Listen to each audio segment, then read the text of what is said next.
Hi అండి. అందరు ఎలా ఉన్నారు? బాగున్నారా?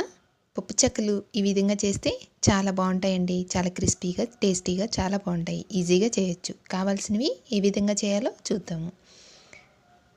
వెల్లిపాయలు, అల్లం, పచ్చిమిరపకాయలు, కొంచెం జీలకర్ర, కొంచెం సాల్ట్ వేసి మెత్తగా మిక్సీ పట్టాలి.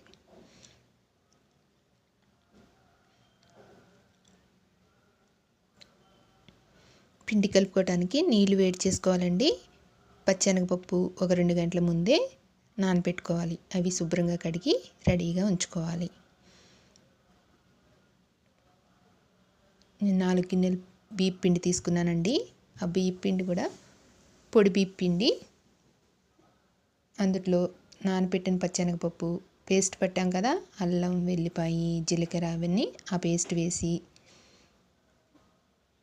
బాగా కలపాలి.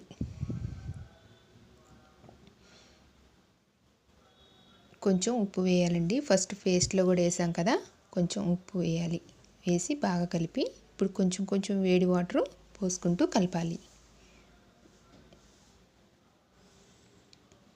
నిదానంగా కలపాలండి. బాగా ఇలా పిసికినట్లు కాకుండా ఇలా ఏళ్ళతో ఇలా ఇలా అనాలి. అప్పుడు చెక్కలు బాగా గుల్లగా క్రిస్పీగా చాలా బాగా వస్తాయి.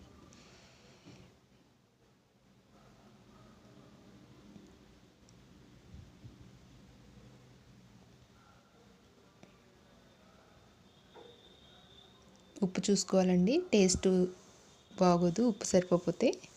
ఈ విధంగా కలుపుకోవాలి. కలుపుకున్నాక ఒక ప్లేటు మూత పెట్టుకోవాలండి. ఆరిపోకుండా పిండి తడి క్లాత్ అయినా పెట్టుకోవచ్చు.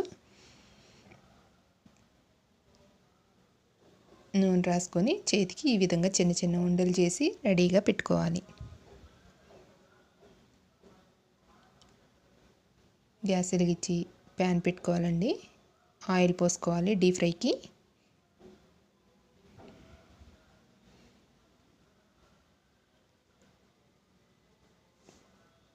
కవరు ఆయిల్ కవర్ ఉన్న ఈ కవర్లని ఈ విధంగా కట్ చేసుకొని చెక్కలు చేయాలండి. పప్పు చెక్కలు ఈ విధంగా చేస్తే ఈజీగా వస్తాయి, తునగకుండా.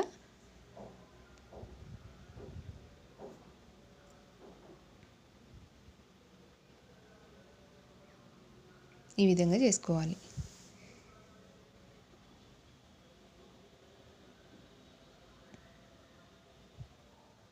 అన్నీ అదే విధంగా వేయాలండి. గోల్డెన్ కలర్ వచ్చే వరకు మంచిగా ఫ్రై చేయాలి.